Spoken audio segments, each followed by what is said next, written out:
and welcome in this second session, second day of this workshop.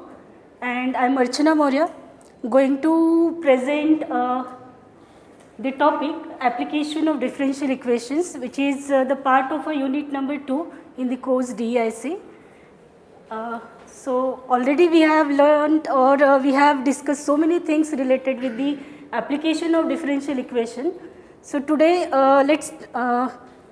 let's see the another way to learn the application of differential equations. So we have here in all I think 20 people. So we have such a scenario. Suppose हमारे घर में एक छोटा बच्चा है और वो बहुत रो रहा है. क्या कर रहा है? And it's my request, na, you feel that you are a teenager and attending the maths lecture. 18 years के हैं आप सारे और मेरा लेक्चर अटेंड कर रहे हैं. Assume like this, हाँ? ऐसे मत assume करो कि हाँ कोई लेक्चर दे रहा है और मैं जज करने वाला हूँ ये कैसे पढ़ा रहा है. Don't feel like that. ठीक है? तो हमारे घर में एक छोटा बच्चा है, रो रहा है. मोबाइल के लिए नहीं, भूख लगी है दूध के लिए. And that milk is hot. And we have a task कि उसे ठंडा करना है. How can we complete it? कैसे करेंगे?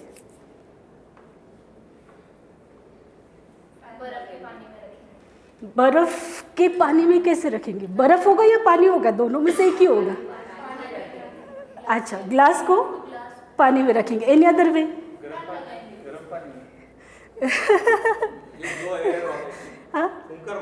फुंकर मारायची. Okay, good. Any other option? हाँ, ऐसे ऐसे भी करेंगे. ओके, हाँ, दूसरे प्लेट में डाल देंगे. Very good. और कुछ? और कुछ? हाँ हाँ, फैन के नीचे रखेंगे. और कुछ? हाँ, स्टिर करेंगे. और कुछ? कुछ तो सोचेंगे भी नहीं और फ्रिज में रख देंगे. खराब हुआ तो हुआ, कैपेसिटर गया तो गया. हाँ, तो इन सारी चीज़ों में क्या हो रहा है? वो मिल्क क्या हो जाएगा? ठंडा. राइट? क्यों ठंडा हुआ? हाँ, क्यों? और कुछ? हाँ, हीट ट्रांसफर हुआ. Cooling happen. Cooling happen. Right? So ये कूलिंग वहाँ पे क्यों हुआ? Heat transfer. क्योंकि सराउंडिंग जो है दैट अफेक्ट्स कूलिंग. तो जिसने आपने जैसे उसे पानी में रखा तो अब सराउंडिंग क्या हो गया आपका? वाटर. किसी ने फ्रिज में रख दिया, सराउंडिंग इज फ्रिज टेम्परेचर. किसी ने उसे क्या किया?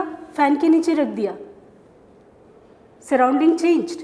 किसी ने सिर्फ उसे प्लेट में डाल के रूम में रख दिया, room temperature is the surrounding medium. Right? So the surrounding affects the cooling. ठीक, क्लियर? एक और सिनेरियो. हाँ, सपोज आप में से कितने लोग चाय पीना पसंद करते हैं? कॉफी? तो ये चाय वाले 3 फ्रेंड है अपने पास. कोल्ड कॉफी नहीं चाहिए. नहीं, चाय वाले ज़्यादा हैं अपने पास. चाय वाले मेंबर ज़्यादा है तो हम लोग चाय के साथ जाएंगे. तो अगर 3 चाय वाले फ्रेंड हैं. हाँ, और अब यहाँ पे आप रियल स्टूडेंट्स हैं. मैं एज्यूम करती हूँ यहाँ पे इमेजिनरी स्टूडेंट्स भी हैं. तो I take the 3 imaginary students. One is Om, other is Krishna और एक और ले लेते हैं वेदांत. 3 फ्रेंड्स हैं और कृष्णा जो है थोड़ा नटखट है, उसके नाम के जैसा ही. और ये कृष्णा गया है चाय पीने और वो थोड़ा क्रेजी भी है और थोड़ा नटखट भी है. तो अपने साथ क्या करता है? हमेशा एक थर्मामीटर रखता ही है. एंड व्हाट ही डिड, वो चाय पीने गया और उसे याद आ गया अपने फ्रेंड्स की. तो उसने क्या किया? Call KIA. ओम को कॉल किया, बोला ओम चाय पीने आ जा और साथ में वेदांत को भी लेके आना. कृष्णा, ओम एंड वेदांत. ठीक है? तो पहले कृष्णा पहुंच गया था तो उसने चाय ऑर्डर कर दी और एज यूजुअल थर्मोमीटर था तो मेजर भी कर लिया temperature. And he observe that कि जब चाय आ गई टेम्परेचर 90 है. हाँ, अभी ओम को आने में थोड़ा टाइम लग गया, तो ओम जो है वो आया, और थर्मोमीटर सामने रहेगा तो हर किसी को खुजली होने लगती है. He also measured the temperature, and the temperature he observed that is 30 degree. And what happened? Krishna तो पहले ही था पहुंचा हुआ, but he reached after 4 minutes. हाँ, 4 मिनट के बाद वो पहुंचा, और वेदांत अपना relax, and he reached after 8 minutes. As usual, thermometer दिखा तो measure the temperature, and he not 30, sorry, it's not 30, it's 60. और जब इसने मेजर किया तो टेम्परेचर था 45, राइट. दोनों भी आए हैं 4 मिनट के गैप में, दोनों भी पहुंचे हैं 4 मिनट्स के गैप में, लेकिन इसका टेम्परेचर तब तक 60 हो चुका था और ये आया तो टेम्परेचर 45 हुआ. क्यों? ऐसा क्यों? लॉजिकली तो और कम होना चाहिए था ना, और 30 से ही कम होना चाहिए था. वाई? वाई? हाँ हाँ, तुम्ही सांगू शकता, तुम्ही सांगू शकता वाय. अब ये वाय ही हमें ढूंढना है. Rate of heat transfer decreases. हाँ, so Newton's, what Newton's did, Newton's observed this. And we have a wonderful cooling law developed by Newton, and what he observed that any hot object cools rapidly at first, और उसके बाद वो क्या होता है, धीरे धीरे धीरे धीरे धीरे धीरे उसका टेम्परेचर डिक्रीज होते जाता है. एंड विद this he stated that the rate of cooling, ये जो चेंज हो रहा है टेम्परेचर में, the rate of cooling, it depends on the temperature difference. Initially, suppose the temperature of this room, जो भी कैंटीन है, is 30 degrees Celsius. So initially difference was big, so decrease in temperature was rapid, and after that decrease was slow. So with this law we have a statement. अब ये student ही मुझे बताएंगे, तो they know this statement and they state that this is the cooling law. The rate of change of temperature is the difference between temperature of body and the surrounding medium. अब ये हो गया physical statement. So everything when we have to analyze, we should convert this into mathematical form so that we can work on it, we can analyze, we can give the conclusion. And for this, now our next task is to convert this statement into mathematical form. तो mathematical form में convert करना है तो हमें किसकी ज़रूरत पड़ती है? हमारे प्यारे प्यारे फ्रेंड्स, वेरिएबल्स. तो इसमें से वेरिएबल्स ढूंढो. किसको वेरिएबल बनाएंगे? वेरिएबल किसको बनाएंगे? टेम्परेचर ऑफ बॉडी जो बदल रहा है, हाँ, विथ रिस्पेक्ट टू किसी और की चीज़ में. So for this we need 2 variables. एक वेरिएबल को बना देते हैं theta which represent temperature of body, दूसरा वेरिएबल बना देते हैं थीटा नॉट, क्योंकि surrounding plays very important role. हमने देखा था ना, पानी, fridge, room, so this surrounding plays very important role. तो 2 वेरिएबल ले लिए. अब ये क्या कह रहा है हमें? What it says that rate of change of temperature, right? और rate of change we denote by, how we denote it? By derivative. अब हमारा वेरिएबल है theta, so rate of change of this theta with respect to time means d theta upon dt, and this is proportional to, किससे proportional है? Difference means what? Subtraction. Difference between temperature of body and surrounding medium. Difference means subtraction. So we have this law with us. Right? Student, यहाँ तक तो पहुँच जाते हैं, right. So we have converted the statement into mathematical form. Now this proportional we can write in this way. So we have here this constant of proportionality k. Why are they not writing theta naught minus theta and theta minus theta naught? And why that is proportional to theta one difference? Why not addition or any expression? ते त्यांच्यामधल्या डिफरन्सवरतीच आहे ना sir. डिफरन्सनुसारच बदलणार आहे ना ते. हां म्हणजे subtraction काय आहे ते की मग टेम्परेचर डिफरन्स कसं थिटा मायनस टू थिटा असं नाही होऊ शकत का मग काय काय theta minus two theta naught to why exactly 1 theta minus 1 theta naught? Then will be theta minus 2 theta naught. इसमें this is also difference with some scaling factor. मग 2 थीटा मायनस 2 थीटा नॉट घेतला ना sir तरी तो के सोबत निघून जाईल constant of एक साइडला प्रपोर्शनॅलिटी. वेगळा आणि दुसऱ्या साइडला वेगळा मल्टिपल घेतो. सर पण मला कळला नाही तुमचा प्रश्न कारण न्यूटनचा लॉ स्टेट हां म्हणजे त्याला आपण कसं हे करतो. मॅथमॅटिकल न्यूटनच्या लॉ मध्ये जर कसा टेम्परेचर फॉर्म्युलेट झाला असा माझा प्रश्न आहे की असं थिटा मायनस थिटा नॉट च्या थिटा मायनस 3 थिटा नॉट असा का नाही? थीटा नॉट मायनस थीटा का नाही तर कूलिंग आहे ना लॉ ऑफ कूलिंग मध्ये body is assume to be at a higher temperature than surrounding. किंवा 2 थिटा मायनस थिटा नॉट असा विचारतोय. हां 2 थिटा तू का म्हणतोय हे मला कळला नाही या प्रश्न.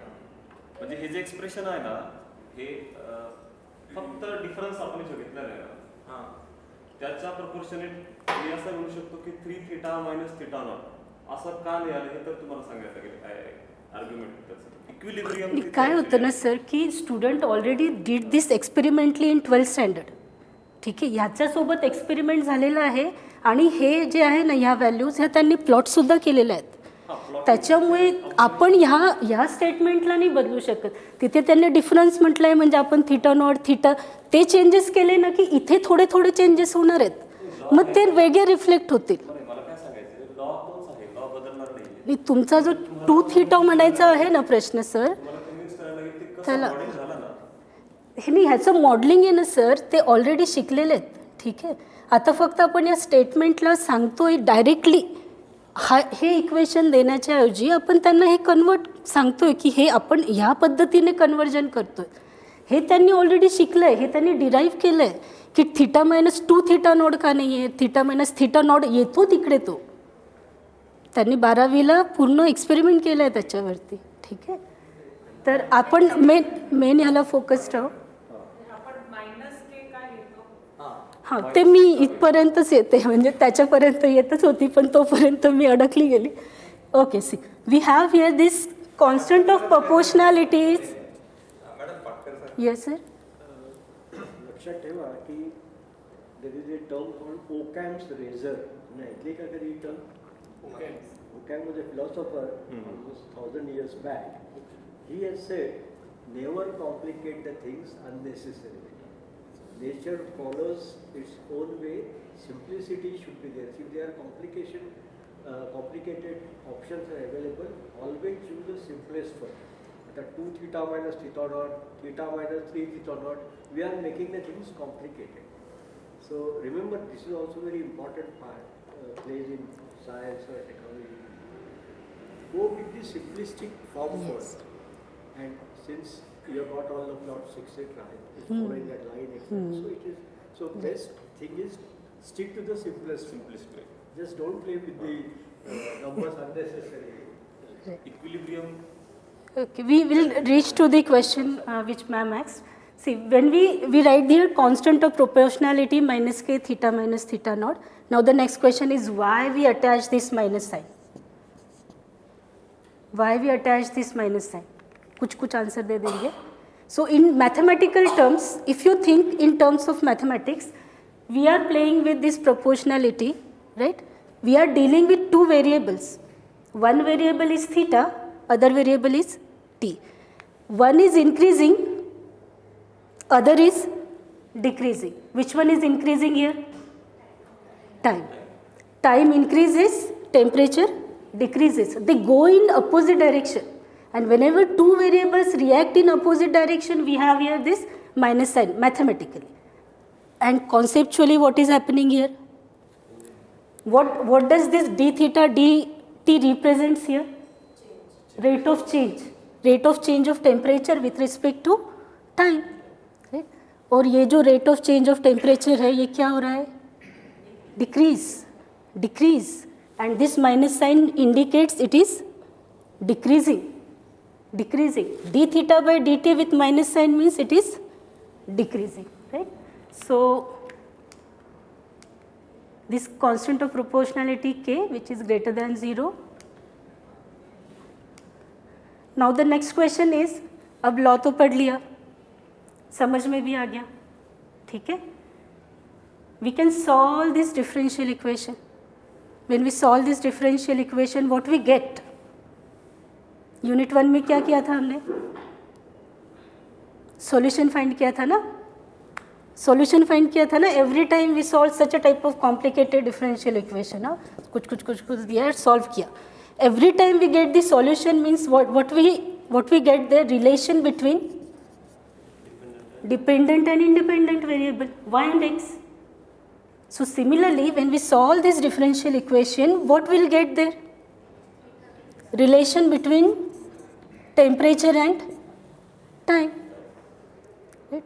And what is the use of this differential equation and this solution? फिर से आ जाओ y के पास. इसका यूज क्या है? इसका यूज क्या है? क्या है ये? हाँ, खाने को मिलेगी तो अच्छा लगेगा, फ्री में मिलेगी तो ऐसे चलेगा, लेकिन खरीद के खाना होगा तो ऐसे चलेगी क्या? मेल्टेड नहीं, हम लोग क्या बोलेंगे उन्हें? दूसरा दो, will reject it. Right?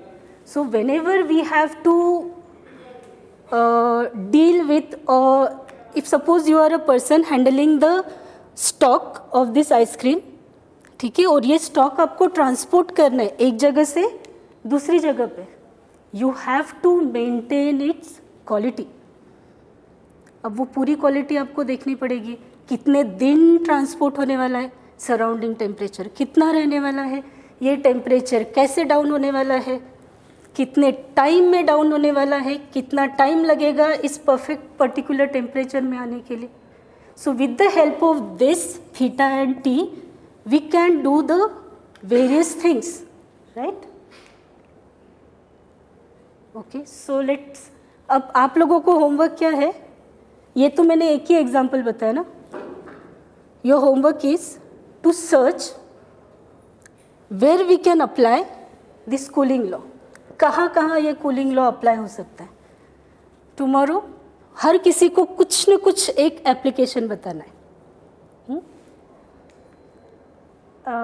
I usually start with this example. So we have a metal ball with us and its temperature is 100 degree Celsius, और हमने उसे एक पानी में रख दिया ग्लास की तरह. टेम्परेचर, अब हमारा सराउंडिंग क्या हो गया? What is the surrounding? Water. Right? तो जब हमने उसे पानी में रखा तो ये हो गया हमारा इनिशियल कंडीशन. इनिशियली टेम्परेचर क्या है? 100, where this theta denotes temperature of the metal ball and theta not as usual हमने यहाँ पे ऑलरेडी डिस्कस किया, it's temperature of surrounding.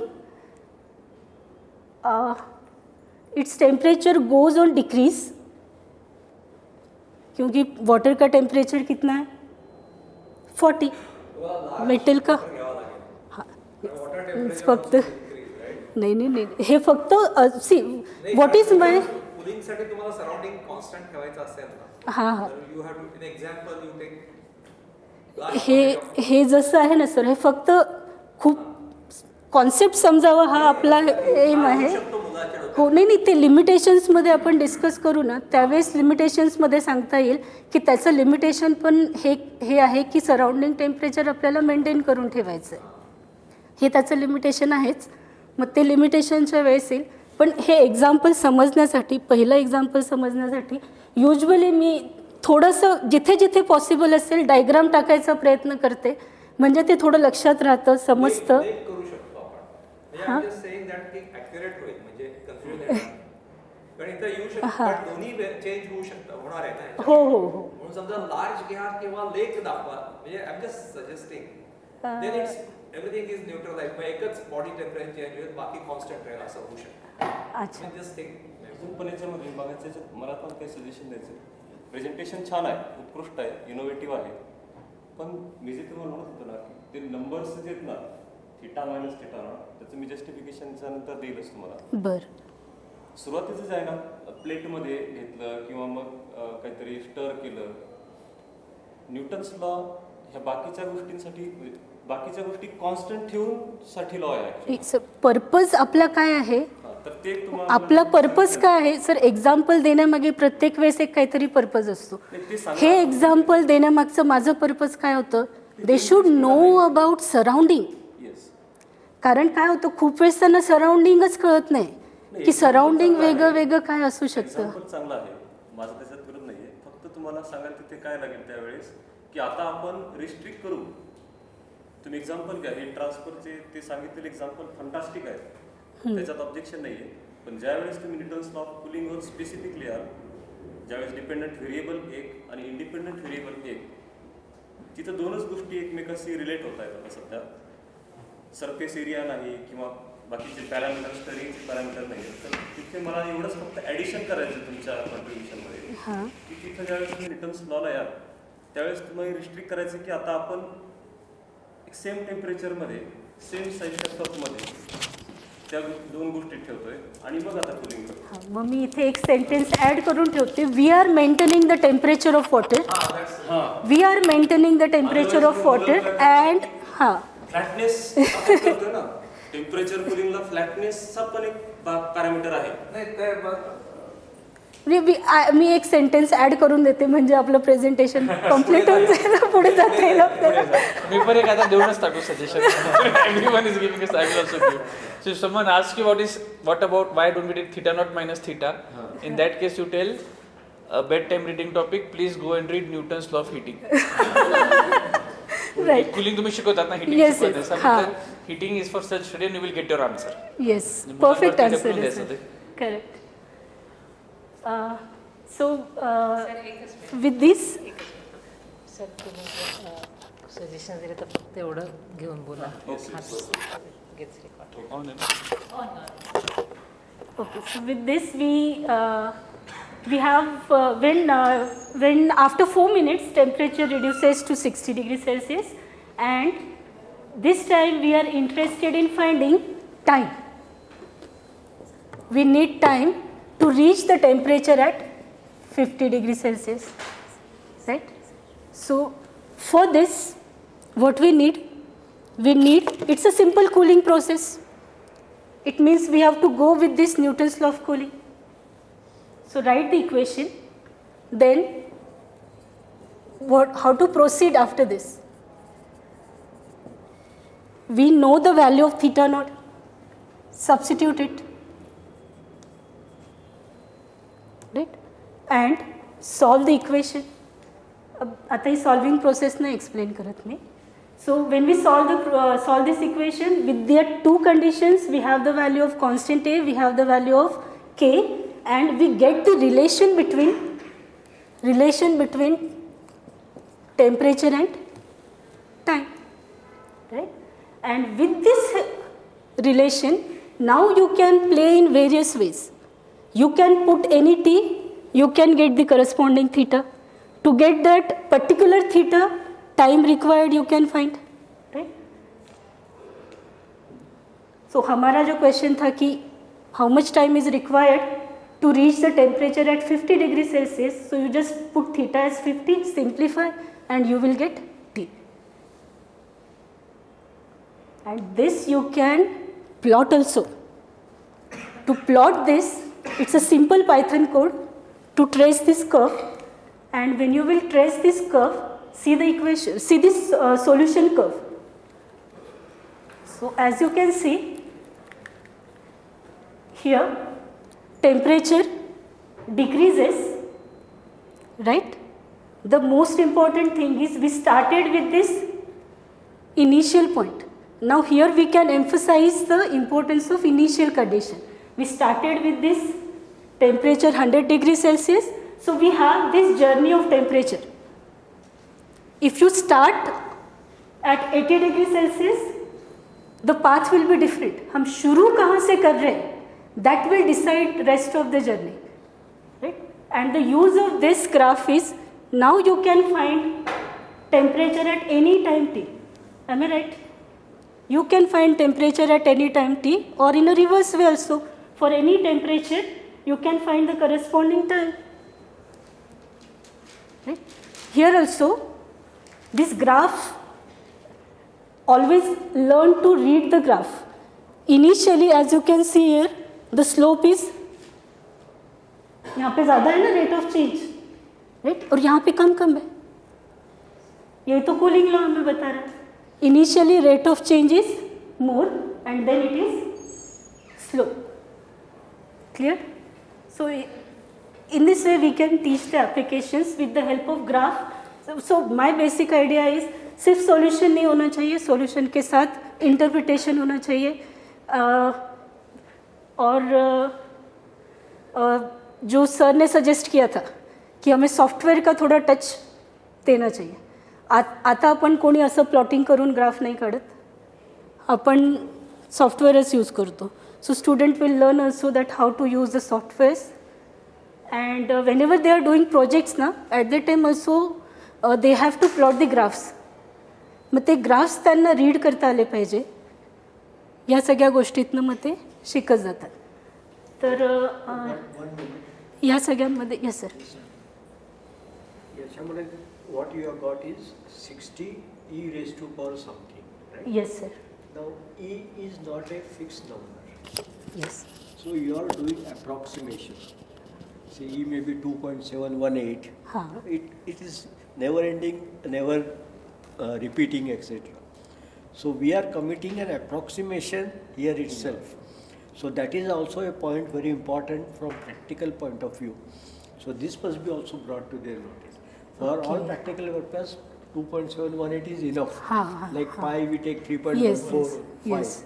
It is, right. we are not going to use all these things. हो. So that kind of compromise is acceptable. So tell them that. It's an approximate हां answer. हां, it's approximation, right. हां, नाही हा विचार कधी केला नाही बरं का मी पण. That's why I said हां, इट्स वंडरफुल. सो हे काम नाही करत आहे मॅडम. मुलांना इथे टँजंट न सांगता फक्त initially rate of heat transfer जास्त आहे कळतं का? सर आता इथे टँजंट प्रत्येक वेळी दाखवायची गरज नाही आहे. रेट पण मुलांना मी स्टुडंट विचार हां. मी शिकवत नाही आहे त्या. अच्छा, अच्छा. मुलांना कळेल का की सुरुवातीला रेट ऑफ हीट ट्रान्सफर जास्त आहे हे मला ग्राफ वरून कसं कळतं? त्याचा स्लोप जास्त आहे. हां, तर स्लोप हे त्याला कळतं ना. हो, म्हणजे आता मी पण त्यांना काय सांगणार आहे की इथे रॅपिडली खाली येतोय ना, रॅपिडली येतोय म्हणजे स्लोप जास्त आहे. हां, रॅपिडली फॉल डाऊन ना. tangents are much more vertical and then हां, the tangent line हां. So if I was wondering if tangent आणलं तर जास्त क्लिअर होईल का? geometric answer. ठीक आहे, I think मॅडम. आणि नंतर आम्ही हे सगळं एक्सप्लेन करतो. मॅडम हे एक मिनिट, मला फक्त माझी एक समरी सांगायची आहे की what I learned throughout this journey of my teaching learning process.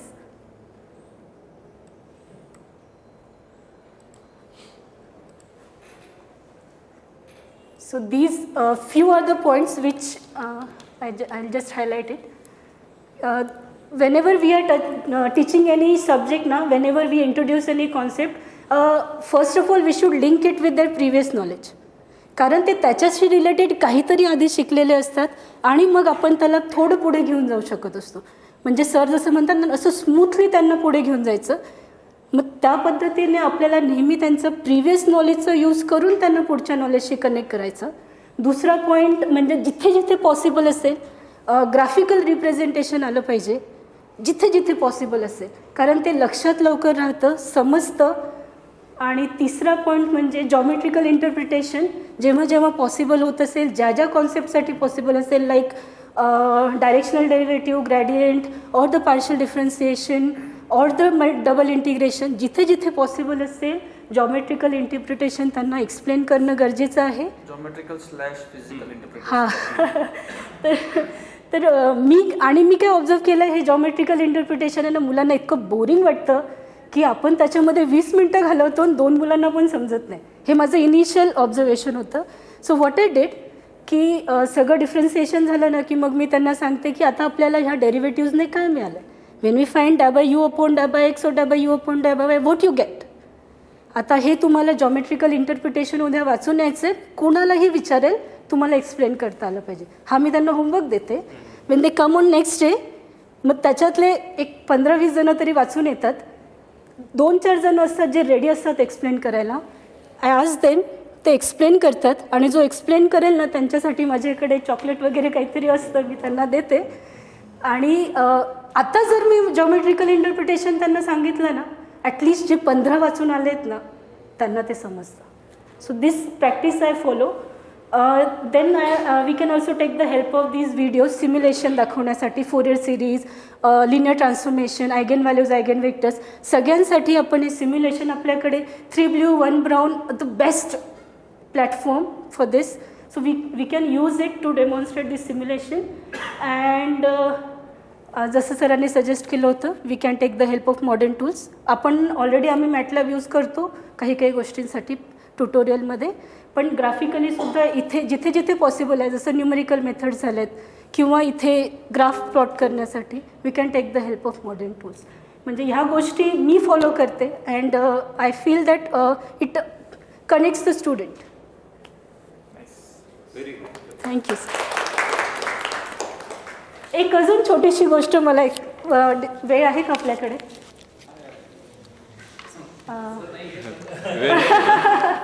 कारण बाकीच्याला आपल्याला थोडासा वेळ लागेल. Have you seen this tool box? कुणाच्या घरी आहे? Perfect. It's a wonderful tool box. आणि ह्याच्यामध्ये खूप टूल्स आहेत जे आपल्याला आपल्या घरामध्ये येणारे जे प्रॉब्लेम्स असतात ना ते सॉल्व्ह होतात त्याच्याने. ड्रिल करणं, स्क्रू ड्रायव्हर किंवा that hammer, right.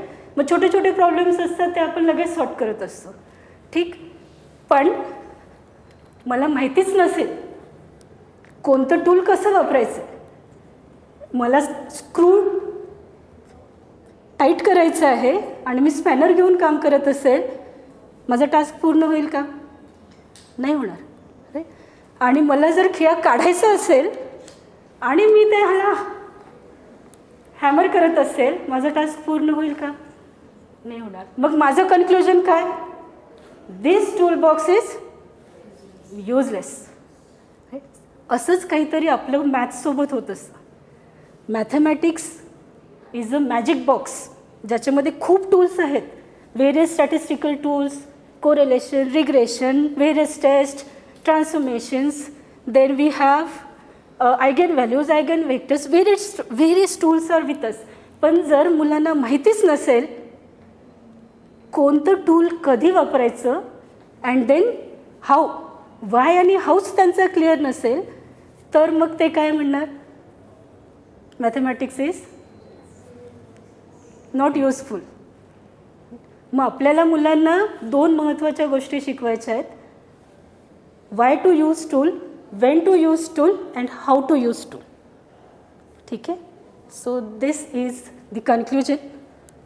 Thank you so much. Okay. Presentation fantastic आहे.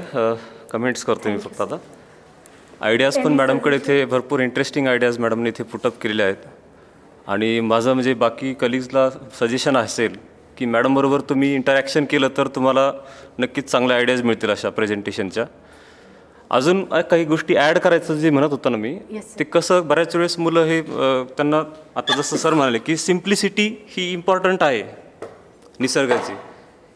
ह्या कुलिंग प्रोसेसमध्ये महत्त्वाची जे प्रिन्सिपल आहे ना ते प्रिन्सिपल मेन्शन करायला पाहिजे की इक्विलिब्रियमकडे जातात बऱ्याचशा निसर्ग, सगळ्याच गोष्टी निसर्गाच्या ज्या आहेत त्या इक्विलिब्रियमकडे जातात. इवन पेंड्युलम जरी आपण सुरू केला तरी तो इक्विलिब्रियमला पोहोचतो. तसं टेम्परेचरचं पण आहे.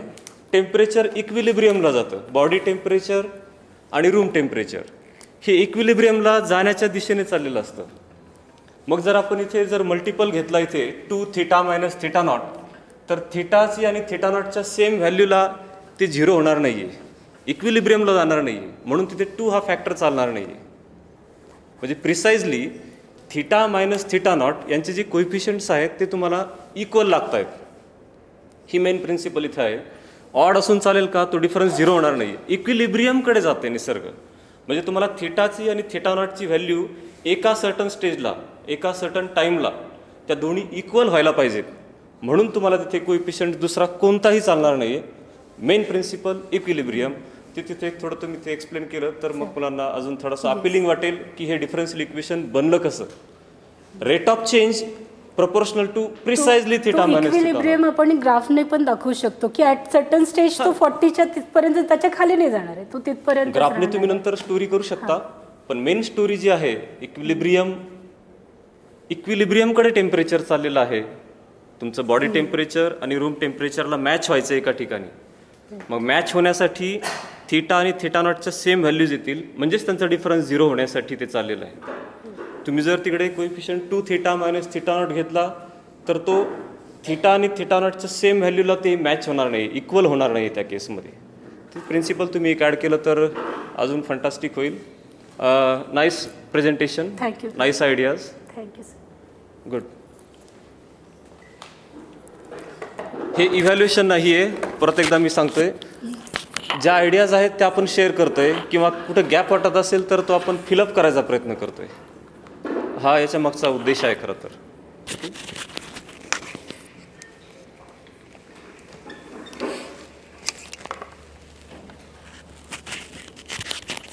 तुम्ही कसं शिकवतो हे सांगा.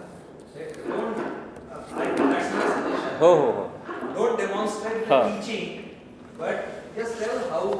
हां What idea बरोबर. you use. जसं मी काल सांगितलं होतं की Don't me treat us as students. पण स्टुडंट म्हणून ट्रीट केलं नाही, कारण मला हे डिटेलमध्ये सांगायचं नव्हतं. काल मी कसं प्रेझेंटेशन केलं की मला फक्त तुम्ही हे हायलाईट करा, ह्याचं इम्पॉर्टन्स द्या, हे सांगा. तर मी जे आज विचार केलेला आहे तसं मी क्लासमध्ये घेत नाही, पण मी काल जे सेशन ऐकला त्याच्यावरनं म्हणजे मला खूप काही येत नाही, पण माझी शिकून घ्यायची इच्छा आहे. आणि काल जे सेशन झाला त्याच्यावरून मी हे कन्क्लुजन काढलं आहे आणि तशी मी ॲक्टिव्हिटी घेणार होती. तर माझा जो आजचा सेशन आहे ते 2 पार्ट्समध्ये डिवायडेड आहे. फर्स्ट आहे हँड्स ऑन ॲक्टिव्हिटी आणि दुसरा आहे त्याला मी रिलेट करणार होती हिस्ट्रीसोबत. सो मी एक हिस्ट्री पार्ट प्रिपेअर करून आलेली आणि एक हँड्स ऑन ॲक्टिव्हिटी. सो माझी ॲक्टिव्हिटी अशी होती की मी प्रत्येकाला एक पेपर देणार होती, ठीक आहे. आणि ॲक्टिव्हिटी अशी आहे की तुम्हाला सर्वांना माहिती आहे 10 सेंटीमीटर किती असतं, है ना. सो अंदाजे so you have to draw 10 centimetre line. असे तुम्हाला 5 लाईन बनवायचे आधी त्याचे, आणि मग त्याच्यानंतर मी स्केल देणार होती. सो तुम्हाला स्केलनी आता ते मेजर करायचे आणि साईडला मार्किंग्स लिहित जायचे. तर तुमच्याकडे आधी स्केल होती का, नाही होती, तर तुम्ही एक्झॅक्ट 10 सेंटीमीटर ड्रॉ करू शकले असते का, नाही. तर काही व्हॅल्यूज पुढे गेले असते, काही मागे गेले असते आणि आपल्याला एक रँडम व्हॅल्यूज मिळाले असते. तसेच रँडम व्हॅल्यू आपल्याला इंडस्ट्रीमध्ये सुद्धा भेटतात. त्यांना माहिती आहे की रॉडचं डायमीटर 10 mm पाहिजे, मशीन्स आहे, लोक आहे ट्रेंड, पण तरी ते 10 mm होत नाही. काही व्हॅल्यूज मिली सेकंड्स, बिलकुल नॅनो व्हॅल्यूजनी तो व्हेरिएशन येतो. तर ते पेपरवर मला आणायचं होता, है ना. ठीक आहे, आपण 10 लाईन्स ड्रॉ केल्या, आपल्याकडे रँडम व्हॅल्यूज आल्या, त्याच्यानंतर मग आपल्याला अजून 10 लाईन्स घ्यायचे, मग अजून लाईन घ्यायचे. असं आपल्याला काय करायचं आहे, आपला सॅम्पल साईज वाढवत जायचं आहे. मग आपला सॅम्पल साईज वाढत जाईल तर काय होईल की तुम्हाला एक ग्राफ आता इथे प्लॉट करायचं आहे. इथे आहे व्हॅल्यूज सपोज 9, देन 9.1, 9.2 आणि तुम्ही अंदाजे कुठपर्यंत जाऊ शकता, सो 11. आणि आता इथे काय, first line, second line, third line, fourth line, fifth line and so on. आणि हे तुम्हाला जस्ट एक डॉट मार्क करायचं आहे. तर तुम्ही हे ऑब्झर्व कराल माझ्या सांगण्याच्या आधीच की जे पण तुमचे मॅक्झिमम व्हॅल्यूज येत आहे ते जनरली 10च्या अराउंड जास्त क्लस्टर होऊन राहिले. इथे 10 व्हॅल्यू असेल आणि मॅक्झिमम व्हॅल्यूज इथे 10च्या अराउंड आहे. आणि एखाद वेळेस असं पण येणारे व्हॅल्यू आणि अशी पण येणारे value. So this is the concept of normal distribution. की नॉर्मल डिस्ट्रीब्युशनमध्ये काय असतं की नॅचरली नॉर्मली जे व्हॅल्यूज असतात ते मीनकडे जास्त क्लस्टर असतात आणि जशी जशी डिस्पर्जन वाढत जातं तशी तशी व्हॅल्यूज त्याची प्रोबॅबिलिटी इनफॅक्ट कमी होत जाते. आणि हे जे एक्झाम्पल आहे ते ॲक्च्युली मेकॅनिकल मध्ये आहे की ही जी असते that is mean, this is lower control limit and this is upper control limit. की सपोज एखादं चॉक मॅन्युफॅक्चर होऊन राहिले तर ते एवढं असेल तर चालेल आणि एवढं असेल तरी चालेल आणि ह्याच्या बाहेर केलं तर त्या आयटमला आपल्याला रिजेक्ट करावं लागेल.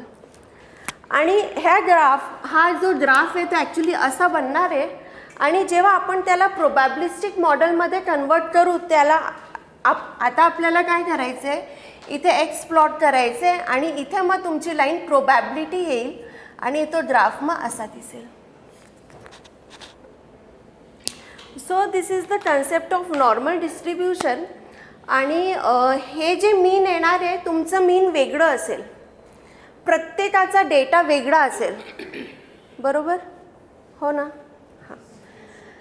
सो प्रत्येकाचा मीन वेगळा असेल आणि प्रत्येकाचा व्हेरिएशन पण वेगळा येणार आहे, पण सर्वांचं नॉर्मलच असणार आहे.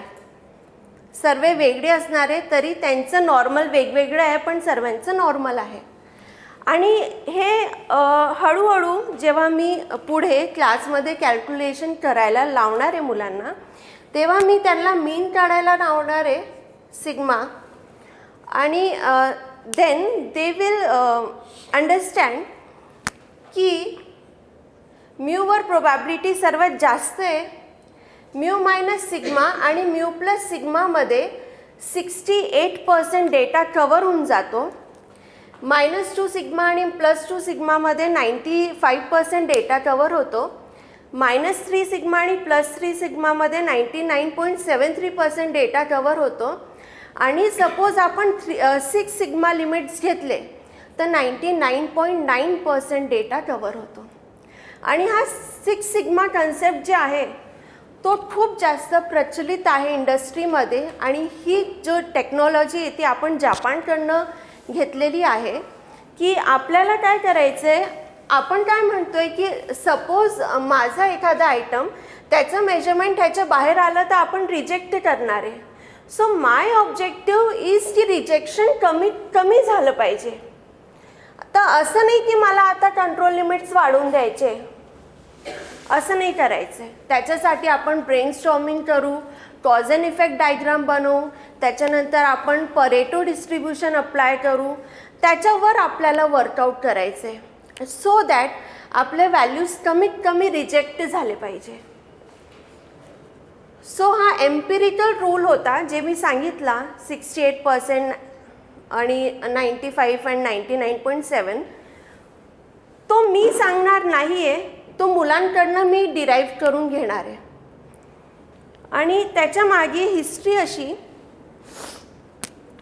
की हा डिस्ट्रीब्युशन दिला होता आधी मॉयव्रेनी.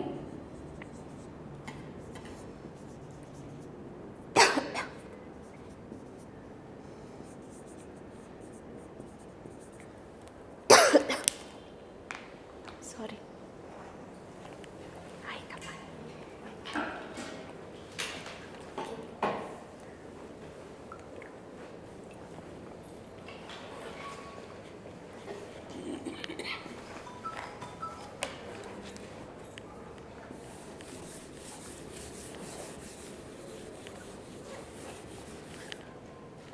तर मॉयव्रेनी काय केलं की एक्सपेरिमेंट केला कॉईन्सचा. तर जर एक कॉईन टॉस केला तर आणि एक सपोज आपण म्हटले नंबर ऑफ हेड्स, तर सपोज आपण एक कॉईन टॉस करतोय तर नंबर ऑफ हेड्स किती होऊ शकता? हेड कॅन ऑटर और it can not.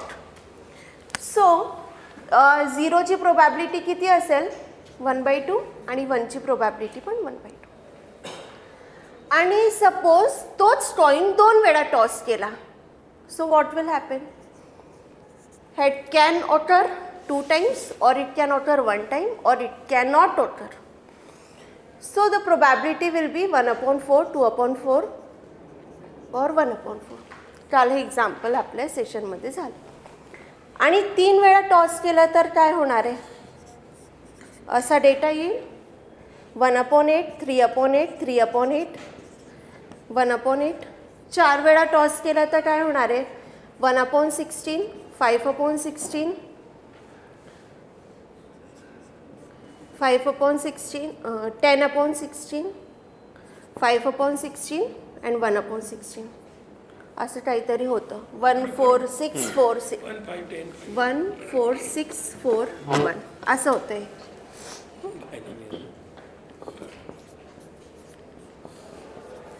4 times and this is 5 times.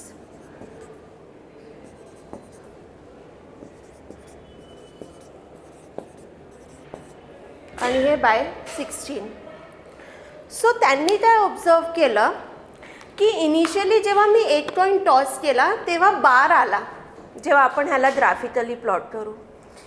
Second time triangle झाला, थर्ड टाईम अजून थोडंसं सिमेट्रिकल आलं, फोर्थ टाईम अजून आला, फिफ्थ टाईम अजून आला. आणि तो एक्सपेरिमेंट जेव्हा आपण रिपीट करणार आहे तेव्हा एक स्मूथ कर्व बनणार आहे. आणि that means that binomial distribution tends to normal distribution as the sample size increases. असं मॉयव्रेनी शोध काढला होता. त्यालाच थोडंसं फेमस केलं गॉसनी आणि त्यांच्याच नावाने हे डिस्ट्रीब्युशन आता आहे, गॉशियन डिस्ट्रीब्युशन. त्यांनी असं ऑब्झर्व केलं की सपोज मी तुमच्याकडनं डेटा घेतला तर जे डिफरन्स आला, डिफरन्स कसा म्हणजे मी तुम्हाला 10 सेंटीमीटर काढायला लावलं होतं, तुम्ही प्लॉट केला 9.7, तुम्ही प्लॉट केला 10.2, 10.1. सो तो डिफरन्स आला. That difference is nothing but the error. आणि एरर जे असतं ते नॉर्मल डिस्ट्रीब्युशन फॉलो करतं, कारण एरर नेहमी पॉझिटिव्ह पण असतं आणि नेगेटिव्ह पण असतं. आणि त्याचा जे कंबाईंड इफेक्ट असतो तो नॉर्मल डिस्ट्रीब्युशन फॉलो करतो. सो त्यांनी जे एरर फाइंड आउट केलं होतं ते ॲक्च्युली ॲस्ट्रॉनॉमिकल मेजरमेंटसाठी होतं, की एरर्स फॉर ॲस्ट्रॉनॉमिकल मेजरमेंट तो नॉर्मल डिस्ट्रीब्युशन फॉलो करत होता. तेव्हापर्यंत नॉर्मल डिस्ट्रीब्युशन येऊन गेलेला होता. आणि मग हळूहळू असं माहीत पडलं की फक्त ॲस्ट्रॉनॉमिकल मेजरमेंटसाठी नाही, हे जगातल्या सर्व एररसाठी नॉर्मल डिस्ट्रीब्युशन फॉलो होतं. आणि त्याला अजून पुढे थोडा ठोस फॉर्म आणला लॅपलासनी. त्यांनी काय केलं की सपोज तुम्ही सर्वांनी तो एक्सपेरिमेंट केला असं मी अज्यूम करते. तर तुमच्या डेटाचा काहीतरी मीन आला असेल है ना. तर मी काय केलं, आता असा विचार करायचा आहे की मला ते काम करून घ्यायचं होतं आणि मी तुमच्याकडनं करून घेतलं. So this is sample. हा काय आहे? सॅम्पल आहे. And this is sample mean. So this is sample 1 2 3 4 5. मी कडनं एक व्यक्तीचं जेवढं मीन येत असेल ते घेत गेली आणि मग मी मीनचं मीन काढलं. सो व्हॉट इज मी expectation of X bar, right. आता एक्सपेक्टेशन ऑफ एक्स बार आणि जे पॉप्युलेशन मीन असेल, पॉप्युलेशन मीन काय असेल? 10 सेंटीमीटर. तो डिफरन्स खूप कमी होत जाणार आहे. That difference will be very small, smaller than epsilon. As n tends to infinity, आणि अशा होण्याची शक्यता टेंड्स टू 1. ही आहे सेंट्रल लिमिट थिअरम. सो लॅपलासनी दिलं सेंट्रल लिमिट थिअरम, आणि त्याच्यामुळे जे नॉर्मल डिस्ट्रीब्युशन आहे तो एकदम भक्कम झाला की असं होतंच, आणि हे असं जनरल युनिव्हर्सल ट्रूथ आहे. आज मी जे एक्सपेरिमेंट घेणार होती ते तुम्ही करणार होते. मी तुम्हाला डेटा दिला नाही, फेट आणला नाही आहे, तो तुम्ही स्वतः केलेला एक्सपेरिमेंट असणार होता. सो तो म्हणजे तुम्ही स्वतःच ते नॉर्मल डिस्ट्रीब्युशनला डिराईव्ह केलं असं. Good, very good. मॅडमचं रिगरस नॉलेज पाहून छान वाटलं. अगदी त्या सेंट्रल लिमिट थेरमपर्यंत जाऊन पोहोचल्या एलिमेंटरी गोष्टीपासून. फक्त याच्यामध्ये ॲडिशन मला थोडी पुन्हा इथं रेकमेंड करायची आहे. 1-2 मिनटं. समजा नॉर्मल डिस्ट्रीब्युशन, जसं पाटकर सर काल म्हणाले की मदर आहे, त्या सर्व डिस्ट्रीब्युशनची मदर आहे, आणि ते खरं आहे.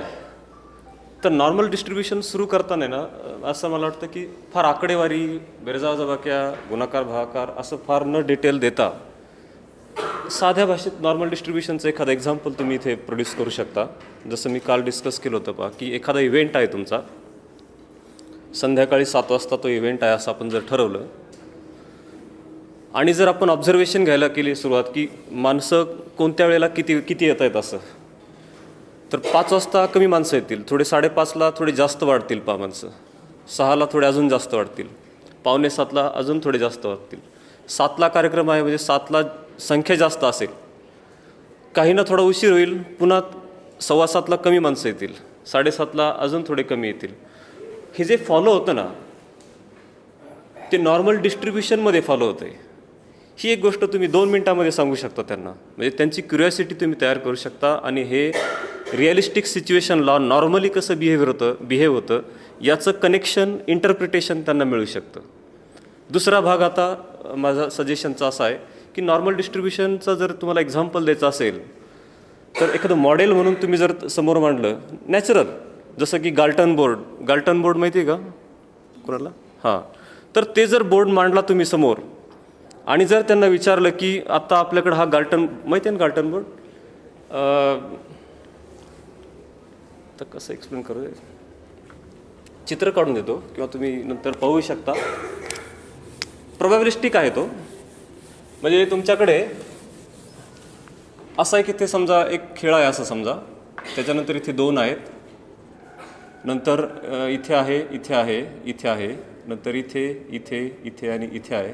पास्कल ट्रायंगलसारखं पहा, आणि एक बॉल तुम्ही इथे टाकताय, इथून याच्यावरती आदळवत आहे तुम्ही बॉल, तर इकडे याच्यावरती आदळण्याची प्रोबॅबिलिटी किती?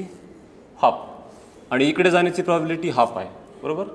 तो इथून इकडे पडेल किंवा इथून इकडे पडेल. पुन्हा इथून इकडे पडण्याची प्रोबॅबिलिटी हाफ आहे, इथून पडण्याची प्रोबॅबिलिटी हाफ आहे, पण पर्टिक्युलरली इथून इथपर्यंत येण्याची प्रोबॅबिलिटी किती? हाफ इंटू अशी. तर तुमचा हा जो बॉलचं जर तुम्ही इथे कलेक्शन जर तुम्ही पाहिलं इथे ह्या पीसला तुम्ही कलेक्शन पाहिलं, असे तुम्ही बॉल टाकत राहतायत. पहिला बॉल टाका, दुसरा टाका, तिसरा टाका, चौथा टाका, असे 5, 50, 100 बॉल टाका. खाली ते इथे असतील, ते कंपार्टमेंट्स आहेत असं आपण म्हणू, कारण इथून पडताना बॉल इथे पडेल किंवा इकडे पडेल, बरोबर ना.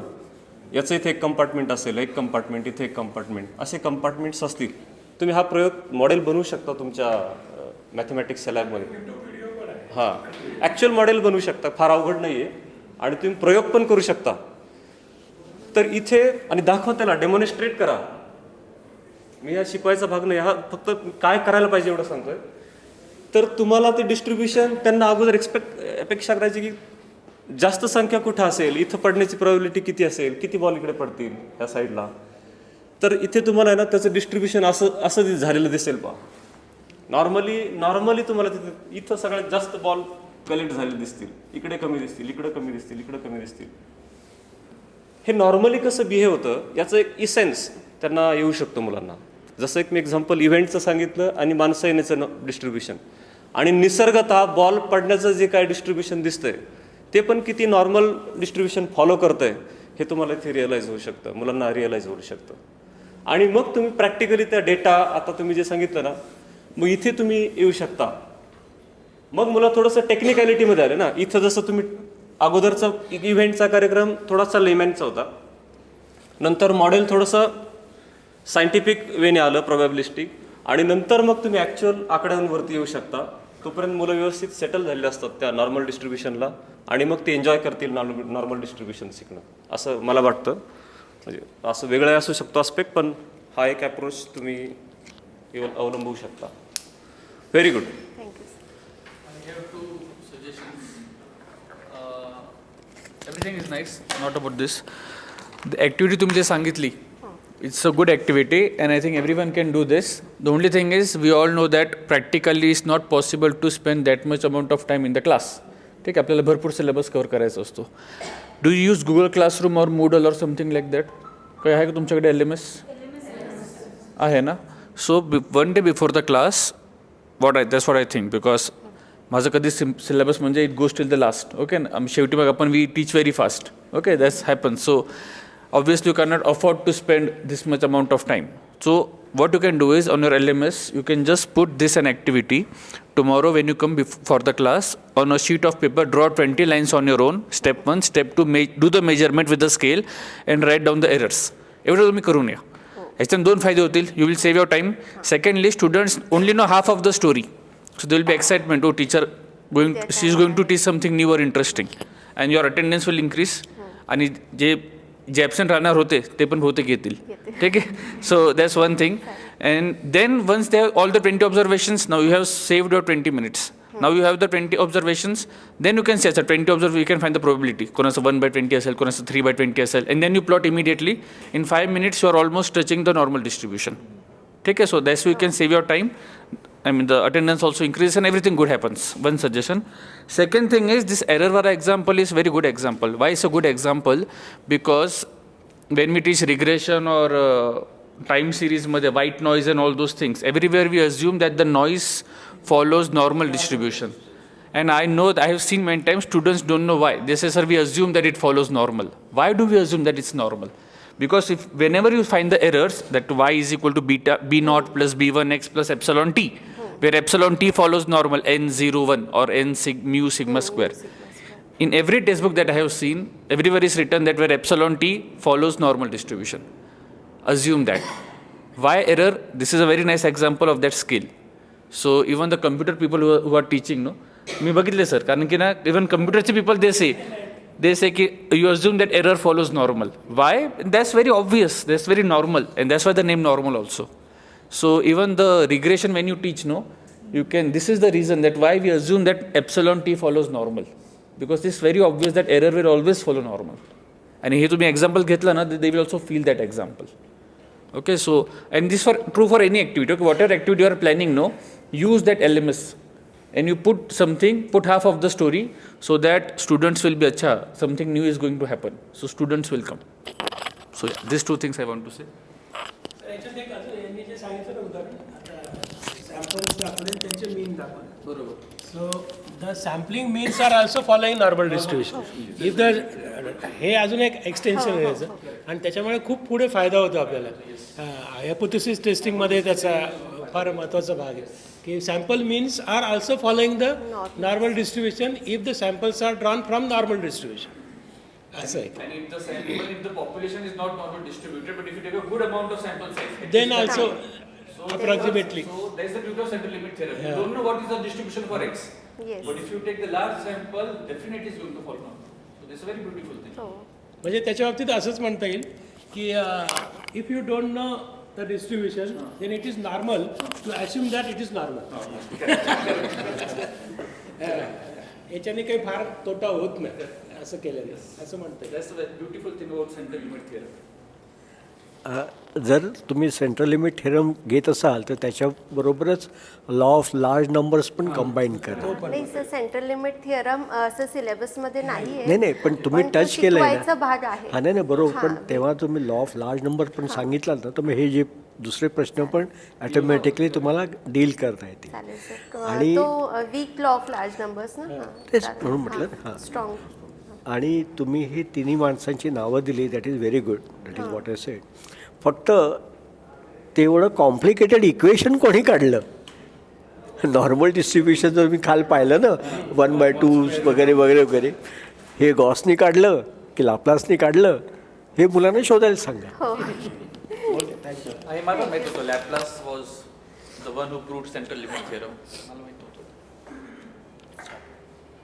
सर हे तुमच्यावरनं इन्स्पायर्ड होऊन की आपल्याला त्याची हिस्ट्री पण माहीत असायला पाहिजे. And we should be grateful for those peoples. Yes. Thank you sir. सांगितलं ना मी तर आजकाल वर्कशॉपचा मेसेज गेला. आणि ते फिबोनाचीच मी पण यूज करतो ना. तर फिबोनाची सिरीज त्याच्या अगोदर ते पिंगलानी आपले जे इंडियनमध्ये त्यांनी सांगितलं होतं. तर मी त्यांचं नाव सांगतो आजकाल. अल्जेब्रा असं तर मी भास्कराचं नाव सांगतो की Bhaskara 1, Bhaskara 2, they were the one who give the formula for quadratic and all. So little bit of ancient Indian mathematics. It's always good to use Indian mathematicians wherever it is possible. Not possible everywhere definitely, but it's good to throw the names of Madhva, Bhaskara, Brahmagupta. So they have done very. सगळ्यांना आर्यभट्ट माहिती आहे आणि रामानुजन माहिती आहे. पण other than obviously these two are the stalwarts, पण बाकीचे पण आहेत. So you can use their name also. Syllabus, and so I will not spend much time because it is not related to the syllabus that we teach specifically in mathematics. So within a brief PPT that I have made, that can be completed within 10 minutes, of course. So your way will also be reached. It is Rohini Patil.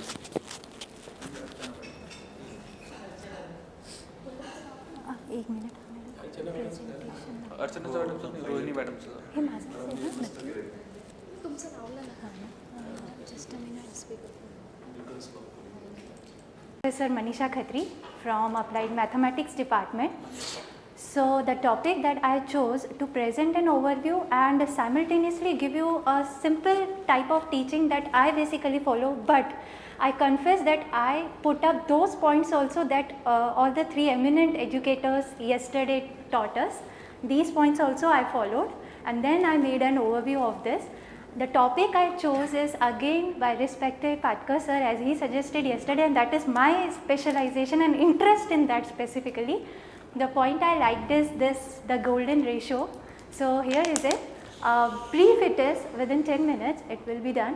So the first point that you can see over here, what lesson planning for an hour that I go and I plan it in an hour to be concluded. A point to be concluded is that first 5 minutes I take up to hook the audience, of course the children, to that topic. To hook the audience to the topic, it hardly takes 5 minutes. To hook them, to raise their interest, within first 5 minutes, we can specify some type of images or some background to it. So here as you can see, the two pictures that I made, it is an hour presentation that I made it within an hour. So lack of some points you can see, of course.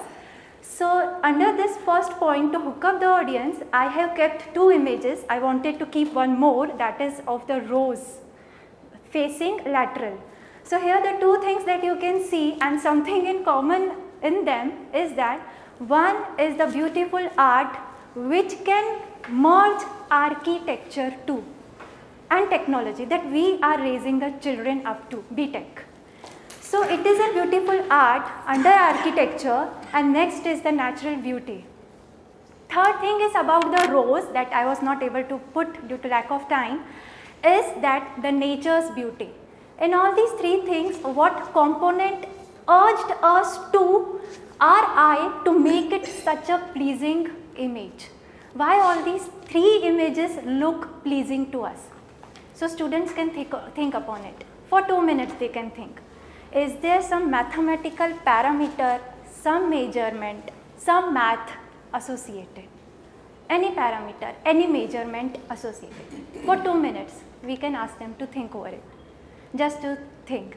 And as Sarah said, I'm not going to ask everyone, but just to think over it.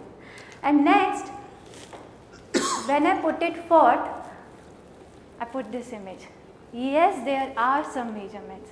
Some measurements that make this picture look pleasing to human eye. Another measurement for this beauty is again that look pleasing to our eye, and what that measurement is. Third, due to lack of time, I wanted to put is the rose, the lateral picture of the rose, why it looks so pleasing to the human eye. And all these three follow some kind of measurement that is common to them. And such a measurement is called as the golden ratio. The golden ratio is typically a parameter, a number, very simple ratio, but unfortunately many of the mathematicians don't know. Yet this is really something that pleases our eye, used in many of the architectures yet, in simulations, in basically mechanical engineering as far as I have gone through this topic, in simulations, in modeling and in civil engineering for architecture. So the thing that I told you in the beginning, my overview of 1 hour lecture, including the points taught to us by all the 3 eminent educators yesterday to hook the audience, that is done. So they will raise their interest, what was common in those pictures, okay, something mathematical, oh God. So pleasing to eye is related to mathematics, okay. Next will come the conceptual understanding now, a part of concept, that is what is this golden ratio. It's a very simple ratio, a single number that is called as the golden ratio. And why? Because it is really pleasing to the human eye. Well, to start with the conceptual understanding, the point that is raised again is by Shahane sir also, as yesterday said, that when verbal question comes, the student is not able to formulate. So we have to make them understand right from beginning, wherever possible, how to make the verbal words in the question formulating, or maybe they will be able to model it, to formulate it on their own.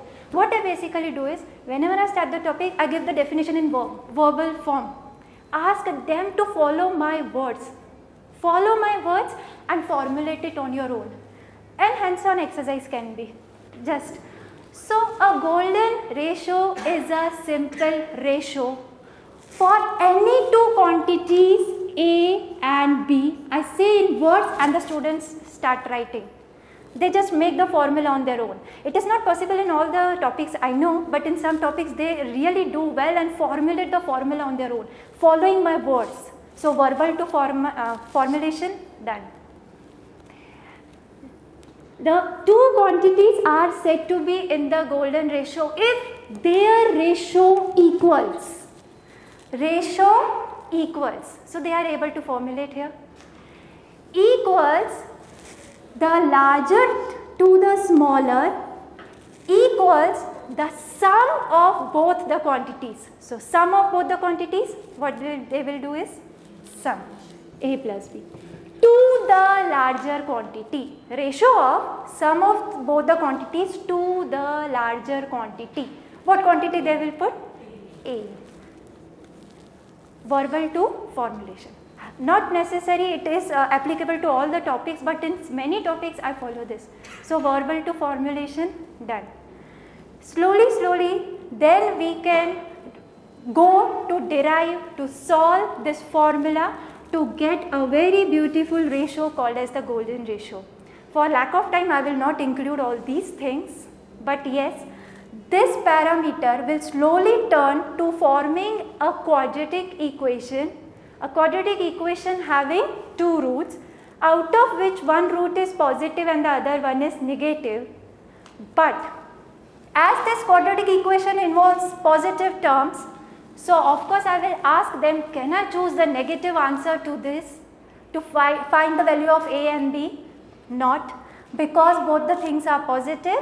So we will choose a positive root that comes as 1.618. This goes under conceptual understanding. I will not go in deep, in just short.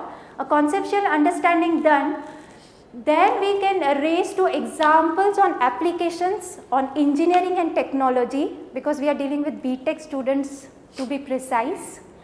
Such examples I have not included again due to shortage of time here.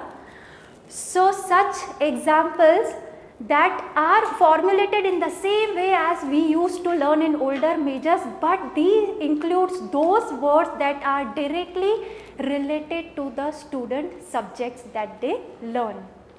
Like in mechanical, they have CAD/CAM labs where they do simulations.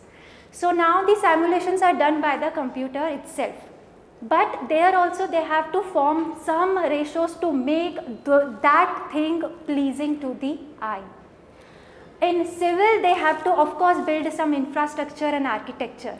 So I go with some ChatGPT or maybe Gemini to form such questions that are very basic. Numbers are the same as the previous ones, but giving a touch of mechanical or civil or maybe any other to make them understand about the golden ratio and how to solve the questions based on that. Some basic applications that I have stated here. In cryptography it is used, in web designing. Now if we go for this design, web and applications designing, we have a very good example, the logo of Twitter. Sorry, I didn't put it there, I am just saying it. The logo of the Twitter, was it made by someone just by drawing it, just okay, it looks pleasing to me, so this is the logo of the Twitter? Not. It was a grand theory behind that logo of Twitter. So from where it came? Are you able to remind that logo of Twitter? It looks like a bird. So what does it follow that makes it pleasing to all the eyes is again the theory behind is the golden ratio. After conceptual understanding, after making them solve some 5 to 7 good questions on that, I came to this point where it is about the classical example of the golden ratio in nature. It is about the sunflower seeds, how they are arranged. A classical example is just to make them cool down. Okay, this is not so much rocket science here. We can go in a simple way by making them understand this. Under animation, I will just show first picture where the seeds of a sunflower. What if the nature made the seeds of a sunflower at 90 degrees? The first diagram. Does it look pleasing to the human eye? No. What second drawback is there? Okay, first drawback, it doesn't look pleasing to human eye. But if God must have made in this way, the 90 degree, the cross, for the seeds to be arranged in a sunflower, the second drawback is so much area is wasted. The second drawback. What if we don't use the golden ratio? Here I want to align you to some new word that is called as a golden angle. Golden ratio and golden angle are the two twins, I can say, sisters of. Second place, the nature did not make the angle of 90 degree as 67 degree. When it must have rotated the seeds of a sunflower at 60 degree, the second diagram would have appeared. Okay, it looks much better than the first one, but again the second drawback comes. What is it? The wastage of the space. Seeds are so less. And then came some angle in the mind of the nature that it tilted the seeds of the sunflower at a messy number it looks, but when we will go in conceptual understanding this will come, and it is 137.5 degrees. So the tilt that you see in the third diagram is 137.5 degree. Again, of course, be called as a golden angle. A golden angle. Here again the two good points that we got under the golden angle is first, area is not wasted, and second, it of course look pleasing to the human eye. So both things are covered if nature follows this golden angle, and it does. And so it looks pleasing to the human eye. Going back to the understanding, okay, this was behind. After conceptual understanding, after giving a classical example just to cool down, the next point was the hands-on activity, as madam was also about to share. A basic hands-on activity is, if the ratio of Aishwarya Rai's face is 1.618, what is my face ratio? is it? So just they have their scales, they just have to put the scale, I'll instruct them to measure and to find the ratio of their faces. How much inclined or converged is it to this golden ratio? How much inclined? Okay, it will be around 1.618 and it will of course converge to 1.618. When I am saying converge, if I have this topic in the syllabus, it goes to the sequences as sir mentioned down Fibonacci sequence. Fibonacci sequence and the Lucas sequence which converges to 1.618. But if not in deep, if I don't tend to explain, I may stop here at the golden ratio. And then I will ask them to just mention one example where the golden ratio appears in the nature or maybe in the infrastructure over here. When I sat there, I saw some things that were really inclined to the golden ratio. Can you name something I can see there in the room? Just one or two things that is inclined to this golden ratio. I say the ratio, the measurements to the length to the breadth. Ratio of the length to the breadth. Aspect ratio. Aspect ratio. Aspect ratio, right. Frames. Monitor, TV. The beautiful frames, yes. The beautiful frames, yes, mobile phone. The length to the breadth ratio will converge to 1.618 and that is why those frames look so beautiful and so perfectly systemed there.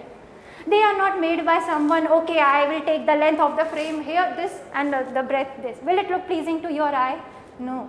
So that frame is made by realizing some points considering mathematics. So for summarizing, I can say that this golden ratio is math plus art, including architecture, plus beauty. And this all combination goes under the summary called as the golden ratio. If I have to put the point, a very good point explained by sir yesterday, a peek into the past. This is what CBSE follows. When CBSE explains some points, some topic to the students, as I was the science teacher there, I can share that point, and a mathematics teacher too. What that CBSE does, on each page they have a diagram, they have a dialog box there which says a peek into the past, where it explains how the past points or those great mathematicians or maybe astronomers, what they contributed and where in the war, wherever it was used, where in the architectural designs it was used. The peek into the past came in our studies. So nowadays this basic is used, a peek into the past. So here we can formulate the things like this golden ratio not started 500 years ago or not, it was right from the beginning. The mathematician Euclid started it, a theory on it where he started to begin it. I am not that much inclined to that, sorry for that, means I don't exactly know, but I know that it started from years ago, right from the Euclid, and it came to the mathematician and astronomer to Kepler, where Kepler then formulated the 3 astronomical planetary motion laws, the 3 laws that are taught to them in 12th. They can relate, okay, Kepler's laws of planetary motion that they have already learnt in 12th standard. They can just a bit relate to it. But not to diverge, the golden ratio is the proper summation of math, art and beauty. Yes, ma'am, sir. Done. End of this. Thank you so much. Thank you for encouraging me for this beautiful topic. I am very much inclined to it. Golden ratio हा माझा सुद्धा एक आवडत्या टॉपिकपैकीचा एक topic आहे आणि आवडता का म्हणतोय मी कारण मी याच्यावर स्वतः एक वर्क केलेलं आहे ते मी 2 मिनिटं तुम्हाला शेअर करतो करंट रिसर्च वर्क जे आहे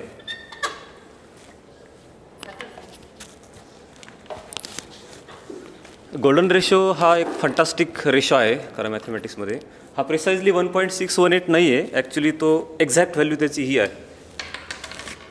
ही अप्रॉक्सिमेट व्हॅल्यू आहे प्रिसाइज व्हॅल्यू त्याची 1 + √5/2 ही त्याची प्रिसाइज व्हॅल्यू आहे आणि त्याचा ब्युटी म्हणजे याचा जर तुम्ही इन्व्हर्स घेतला तर तो 1 - √5/2 असा येतो पहा हे एकमेकाचे इन्व्हर्सेस आहेत आणि हे येतात कुठून हे नंबर्स तर जसं इथून मॅडमने हे घेतलं एक्झाम्पल बी आणि ए, तर तुम्ही बी इथे घेऊ शकता, पुढचा नंबर बी, पुढचा नंबर ए, मग बी प्लस ए, मग बी प्लस ए आणि मागचा ए, म्हणजे बी प्लस 2a असं. तुम्ही जर ॲडिशन करत, फॉर एक्झाम्पल समजा तुम्ही ते 1 घेतला, नंतर 1, 1 + 1 2, हे बाकी सोडून द्या, 2 + 1 3, हे काढून टाकलं तरी चालेल, 3 + 2 5, 5 + 3 8, असं कोणत्याही नंबरने तुम्ही बिगिन केलं, कोणताही नंबर घ्या ए पासून, ए मग ए प्लस 2 मागचा, अशा पद्धतीने जर तुम्ही सिक्वेन्स तयार केली तर यांचे जे रेशो आहेत 5/3 किंवा 8/5, हे सर्व रेशोज गोल्डन रेशोचे ॲप्रॉक्सिमेशन्स आहेत, गोल्डन रेशोचे ॲप्रॉक्सिमेशन्स आहेत. म्हणजे तुम्ही पहा, ज्या गोष्टी ह्या रेशोमध्ये बसतात त्या छान वाटतात. म्हणजे मोबाईल एकदम स्क्वेअर चांगला नाही दिसणार, आत्ता तुमच्या हातात आहे तोच तुम्हाला चांगला वाटेल, but square is a ratio, remember, because that fits with 1/1. त्यामुळे बरेचसे ऑब्जेक्ट जे स्क्वेअरमध्ये आहेत ते पण छान आपल्याला वाटतात, जे 2/1 मध्ये आहेत ते पण बऱ्यापैकी छान वाटतात, 3/2 रेशोमध्ये जे आहेत तेही छान वाटतात. जसं फॉर एक्झाम्पल आपला तिरंगा भारताचा, तो कोणत्या रेशोमध्ये आहे कोणाला माहिती आहे का? 3/2 हा रेशोमध्ये येतो, 3/2 म्हणजे 2 आणि अशी साईड 3 पहा, तो छान वाटतो. पण तोच जर वेगळ्या आस्पेक्टमध्ये असता तर मग तो चांगला नसता वाटला. म्हणजे इंजिनियर्स जे आहेत ते कोणतंही स्ट्रक्चर डिझाईन करताना हे जे नंबरची सिक्वेन्स आहे, फिबोनाची सिक्वेन्स, त्याच्यातल्या कोणत्या 2 नंबर्सच्या रेशोमध्ये आपला ऑब्जेक्टची साईज बसते याचा ते प्रायोरिटीने विचार करतात, कारण ते जास्त ब्युटिफुल आहे, दिसायला ब्युटिफुल आहे. आता दुसरा आस्पेक्ट मला शेअर करायचा आहे की याचं कनेक्शन कुठे कुठे आहे. तर अल्जेब्रामध्ये आम्ही याचं कनेक्शन लावलेलं आहे. अल्जेब्रामध्ये रिड्यूस रिंग तुम्हाला माहीत असेल, रिड्यूस रिंगला एक मॅट्रिक्स असोसिएट केला जातो, त्याच्या 0 डिवायझर्सचा प्रोडक्ट जर 0 आला तर त्या मॅट्रिक्सची एंट्री 1 घ्यायची. फॉर एक्झाम्पल पर्टिक्युलर केस मी इथे डिस्कस करतो, जी बुलियन रिंग तुम्हाला इंजिनिअरिंगमध्ये ॲप्लिकेबल जास्त आहे, बायनरी स्ट्रिंग्सवाली रिंग. एन साईजच्या बायनरी स्ट्रिंग्स किती असू शकतात? प्रत्येक पोझिशनला 2 चॉईसेस आहेत, 0 किंवा 1, सो टोटल स्ट्रिंग्स येतात 2n. त्यातल्या एक ट्रिव्हियल स्ट्रिंग्स आहे, जे कॉन्स्टंट स्ट्रिंग आपण 0 वाली आणि 1 वाली त्या रिमूव्ह करू, स्ट्रिंग्स उरतात 2n-2. मग प्रत्येक स्ट्रिंगसाठी एक रो आपण मॅट्रिक्सची जर कन्सिडर केली, इकडची एक स्ट्रिंग आणि इकडची एक स्ट्रिंग यांचा डॉट प्रॉडक्ट जर आपण घेतला, डॉट प्रॉडक्ट म्हणजे कंपोनंट वाईज प्रॉडक्ट, तो जर 0 आला तर एंट्री 1, अदरवाईज एंट्री 0. हा जो मॅट्रिक्स येतो त्या मॅट्रिक्सचा आयगेन व्हॅल्यूज इंटरेस्टिंगली ह्या गोल्डन रेशोच्या पॉवर्समध्ये येतात, गोल्डन रेशोच्या पॉवर्समध्ये येतात त्या मॅट्रिक्सचा आयगेन व्हॅल्यूज. हा एक आस्पेक्ट आम्ही तिथे प्रूव्ह केलेला आहे. ही पर्टिक्युलर केससाठी आहे, हे लॅग्रांजने पर्टिक्युलरली प्रूव्ह केलेलं आहे. हां, ऑल द आयगेन व्हॅल्यूज. हे खूपच ब्युटिफुल आहे की बुलियन रिंग फार ब्युटिफुल रिंग आहे सर्व रिंग्समधली. ब्युटीला तसं मेजरमेंट नाही आहे आपल्या सायन्समध्ये, पण नेचरमध्ये, कारण प्रत्येक व्यक्ती ब्युटिफुल असू शकते. पण मॅथमॅटिक्समध्ये आपण तो पॅरामीटर वापरतो ब्युटी, कारण आपल्याला इनसाईड जे आहे ब्रेनचं त्याला त्या रेशोमध्ये असेल तर छान वाटतं माणसाच्या ब्रेनला. तर बुलियन रिंगच्या आयगेन व्हॅल्यूज, बुलियन रिंगला असोसिएट केलेल्या मॅट्रिक्सच्या आयगेन व्हॅल्यूज ह्या गोल्डन रेशोच्या पॉवरमध्ये येतात. दुसरी ब्युटी अजून याची अशी आहे की ह्या मॅट्रिक्सच्या आयगेन व्हॅल्यूज, तुम्ही पास्कल ट्रायंगल माहीत असेल तुम्हाला, पास्कल ट्रायंगलचं जर मॅट्रिक्स बनवला, मॅट्रिक्स म्हणजे अशा एंट्रीज घ्या तुम्ही, सर्व 0 0 0 0 1, नंतर 0 0 0 1 1, 0 0 1 2 1, 0 0 अशा टाईपमध्ये 1 3 3 1. ह्या मॅट्रिक्सच्या आयगेन व्हॅल्यूजसुद्धा गोल्डन रेशोच्या पॉवर्समध्ये येतात. गोल्डन रेशो पास्कल ट्रायंगल मॅथमॅटिक्समध्ये ब्युटिफुल समजला जातो, कारण ब्युटी त्याच्या आयगेन व्हॅल्यूमध्ये मॅट्रिक्सच्या, म्हणजे एवढं ते जेनेटिक्स जे आहे त्या मॅट्रिक्सचं किंवा पास्कल ट्रायंगलचं ब्युटिफुल असण्याचं त्याचं कनेक्शन गोल्डन रेशोशी आहे. आणि याचंच जनरलायझेशन आम्ही करून रेडियस रिंगला काम केलेलं आहे. आणि जनरलाइज गोल्डन रेशो तिथे आम्ही डिफाईन केलेला आहे ॲक्च्युली, आणि त्याच्या काही प्रॉपर्टीज डिस्कस केल्या आहेत. तो पेपर आहे आमचा, तुम्ही गुगलला सर्च केलं तरी तुम्हाला तो दिसेल. हां, लिनियर अँड मल्टी लिनियर अल्जेब्राचा जर्नल आहे, लिनियर अल्जेब्रातलं चांगलं जर्नल आहे टॉप. त्याच्यामध्ये ॲक्सेप्ट झाला आहे पेपर. तर हा विषय आला म्हणून मी शेअर केलं, कारण इथे बरेच जण असे आहेत की त्यांना रिसर्च पण करायचं आहे. तर त्यासाठी मी 1-2-3 मिनटं इथे ॲडिशनल घेतले. Okay, good. Yes sir, thank you sir. ह्या टॉपिकवर बोलण्यासारखं खूप आहे. हां.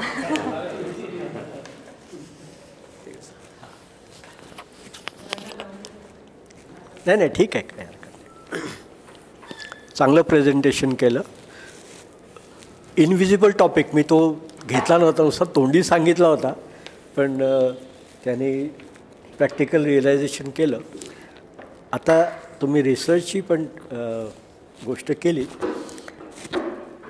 गोल्डन म्हटल्यानंतर आपल्याला गोल्ड मेडल, हो ना, आणि ऑलिम्पिक्स नुकतेच झाले असतील किंवा होणार असतील, तर मग आपल्याला गोल्ड मेडल कुणाला मिळालं, सिल्वर मेडल कुणाला मिळालं, ब्रॉन्झ मेडल कुणाला मिळालं, अशी पण एक होते ना.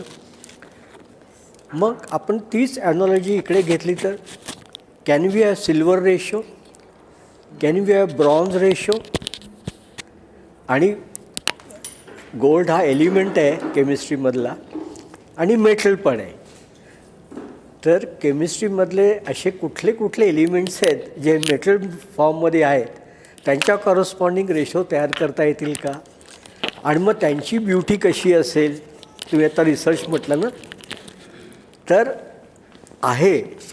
मी मॅडमला माझं एक आर्टिकल देतो, त्याच्यात तुम्ही 1:1 रेशो म्हणाला ना, it is called platinum ratio. नंतर गोल्ड झाला, सिल्वर झाला, ब्रॉन्झ झाला, कॉपर रेशो, निकल ratio, aluminium ratio, iron ratio आणि लेड रेशो. तुम्ही हे वाचू शकाल. मी मराठीत आर्टिकल लिहिलं आहे. आणि मग त्याच्यातनं ब्युटी कशी रिफ्लेक्ट होते किंवा ब्युटीच्या नवीन डेफिनेशन करता येतील का वगैरे, असं इन्फायनाईट पॉसिबिलिटीज आहेत. So anyone can explore it. Thank you. एवढंच. 1/√2 ना. हां, 1:√2 ना, √2 आहे ना कुठलं? हां, सिल्वर √2 आहे ना. हां, तर आहे. मी याच्यात सगळ्याचे व्हॅल्यूज पण दिलेले आहेत, तुम्ही बघू शकता. स्वतंत्र टॉपिक आहे actually If you take an A4 sheet research. paper, no, A4 sheet paper, then you divide by the length and the height. And then again you fold it into half, cut it out. Then again you take the ratio of the length and the breadth. Again fold it into half, divide. You'll always get the constant ratio. That's the silver ratio. That's what I think I remember. It always 1/√2 or √2/1. It'll always be √2. हाँ sir, sorry, you were saying something. Yes, sir. अजून कोण? एवढंच होतं का? 15 मिनिटं. बऱ्याचशा एरियामध्ये तुम्हाला दिसून येते. तर ते एनिथिंग स्पेशल का तुम्ही ते you started the Pascal entries from the right hand side? मॅथमॅटिक्समध्ये खूप म्हणजे महत्त्वाची आयडिया आहे. नाही, तर तुम्ही ह्याच्यात काही होतं का, म्हणजे why you started from the right? If you start with the left, do we get something different का इज इन द लिटरेचर तसं? कसं केलं आहे म्हणजे 2 मॅट्रिक्स आम्ही इथे कन्स्ट्रक्ट केलं. वेळ आहे म्हणून आता खरं डिस्कस करतोय. तर तुम्ही रिड्युसरिंगसाठी पण केलं का ते आता? रिड्युसरिंगसाठी केलं मी. अच्छा.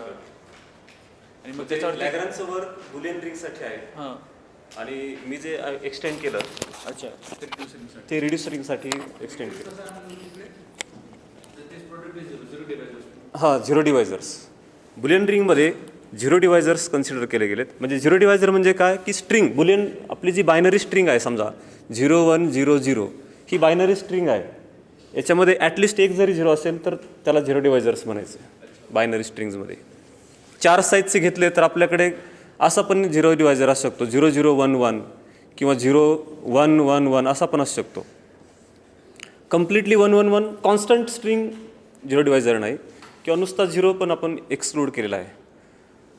ते ॲड करून जरी केलं तरी पण गोल्डन रेशोमध्ये ॲगेन व्हॅल्यूज येतात. हे फार इंटरेस्टिंग आहे.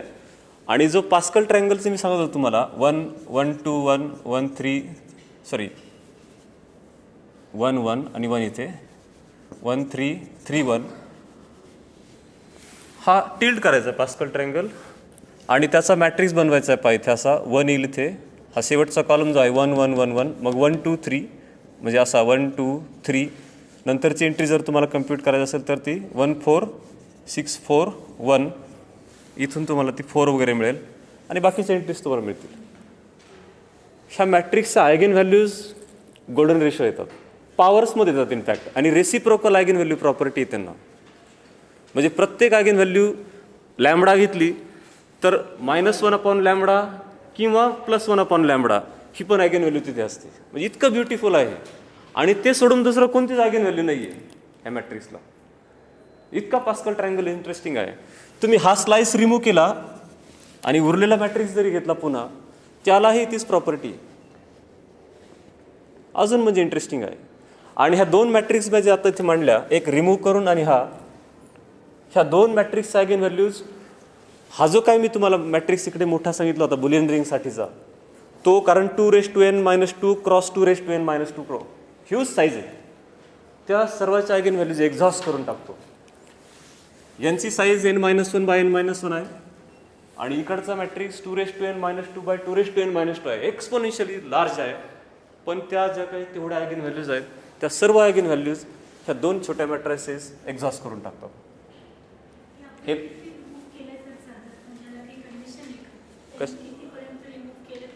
नाही, बाकी आमचं कसं झालं की ह्या रिमूव्ह केला आणि दुसरा मॅट्रिक्स मिळाला, ह्या दोन्हीने एक्झॉस्ट केलं, आम्ही विषय स्टॉप केला तिथे.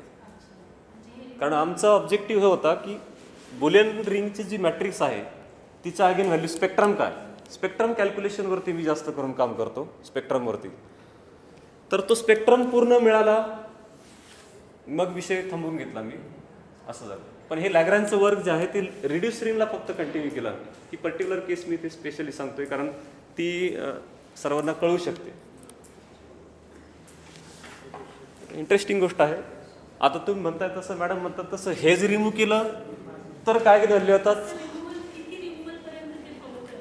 हा विचार मी नाही केला, पण चांगला क्वेश्चन विचारला तुम्ही. मी हा असा विचार केलेला नाही अजून.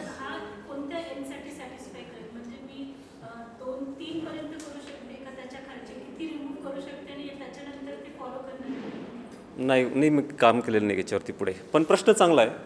अजून याची ब्युटी सांगायची पास्कल ट्रायंगलची. तुम्ही मॉड्युलो 2 जर गेला ह्या पास्कल ट्रायंगलला मॉड्युलो 2 म्हणजे इव्हन असेल तर 0 टाका आणि अदरवाईज जे 1 आहेत ते 1 राहू द्या, ऑड असतील तर 1 घ्या. असं तो जो पुन्हा ट्रायंगल तयार होतो त्याचा मॅट्रिक्स करा, त्या मॅट्रिक्सचा आयगेन व्हॅल्यूज पुन्हा गोल्डन रेशोच्या फॉर्ममध्ये. इतकं ब्युटिफुल नोशन आहे ही बुलियन रिंगची. कम्प्युटर सायन्समध्ये बुलियन रिंग फार वापरले जातात, कारण बुलियन स्ट्रिंग बायनरी स्ट्रिंग्ज आहेत, आणि बायनरी स्ट्रिंग्जला खूप महत्त्व आहे तसं.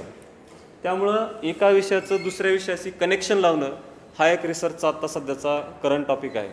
नुसतं एका कंपार्टमेंटमध्ये मॅथमॅटिक्सला ठेवू नका, ते कंपार्टमेंट तोडा, त्याचे ॲप्लिकेशन्स पहा, विदिन मॅथमॅटिक्स असले तरी चालतील. आता हा जो रिसर्च आहे याच्यामध्ये एक साईडला रिंग येते, दुसऱ्या साईडला लिनियर अल्जेब्रा येतो, आणि तो मॅट्रिक्स असोसिएट झाला आहे पास्कल ट्रायंगलवरून. पास्कल ट्रायंगल कॉम्बिनेट्रिक्स येतं, असं 3 विषयाचं. आणि ह्या मॅट्रिक्सला ग्राफ असोसिएट केलेला आहे, नेटवर्क म्हणजे ग्राफ थेरी पण इथे येतं. असं 4 विषयाचं एक कॉम्बिनेशन असलेला स्पेक्ट्रल अल्जेब्राइक ग्राफ थेरी किंवा स्पेक्ट्रल थेरी असा एक नवीन विषय आता उदयाला आलेला आहे. तर त्याच्यावरती आमचं काम चालू आहे सध्या. गोल्डन रेशो आल्यामुळे मला ते राहत नाही आहे, पण आता वेळ होता म्हणून मी ते शेअर केलं आहे. हां सर. सर तर बोला डेफिनेटली. कोर्स सिव्हिल आहे माझा. I mean what is the probability you would have teaching? आता नाही म्हणजे आता सर बोलतो you would have also think the afternoon. आता तुम्ही बोला सर, म्हणजे I was just thinking whether any. पण चांगली टीम आहे इथे तुमची स्टाफ मेंबर्सची, आणि वेगवेगळ्या आयडियाज आहेत सर्वांकडेच. गरज नाही, ऐकू येईल. अच्छा, करायचं तू काही बोलशील मग रेकॉर्ड करायला पाहिजे. हा बरं.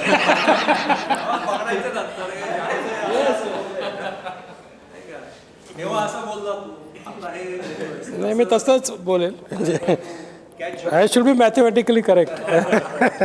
हॅलो. नाही ते तुम्ही करा. आता गोल्डन रेशिओवरनं मला थोडंसं आतलं, मी 3-4 वर्षापूर्वी एक असं आपण असं म्हणतो की beauty is not the subject of mathematics, म्हणजे तो ॲस्थेटिक्समधला भाग आहे, फिलॉसॉफीमध्ये त्याची उत्तरं मिळतात काय beauty can't be define mathematical. पण 3-4 वर्षापूर्वी काही लोकांनी गोल्डन रेशिओवर काम करून जगात आत्ता सगळ्यात सुंदर चेहरे कोणते आहेत असं एक सर्वे केला होता आणि त्याचे काही मेजर्स आलेले होते आणि ते मेजर मग तर सगळ्यात सुंदर चेहऱ्याला काहीतरी 97 मार्क मिळाले 100पैकी. तर त्या काही व्यक्ती होत्या. तर हे आपण असं सांगतो तर तेव्हा ते बेला हदीद आणि गिगी हदीद या 2 बहिणी तुम्हाला माहिती असतील.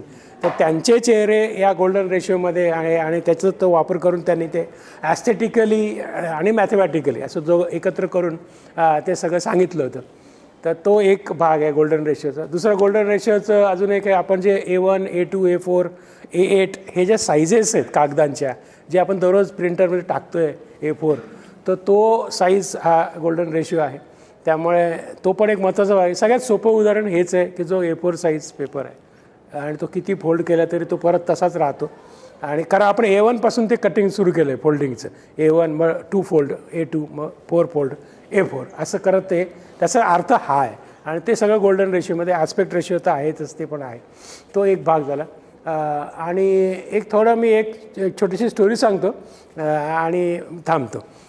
एक बायनॉमियल डिस्ट्रीब्युशन आणि याच्याबद्दल मी एक उदाहरण सांगत असतो बायनॉमियल आणि जॉमेट्रिक रँडम व्हेरिएबल्सबद्दल.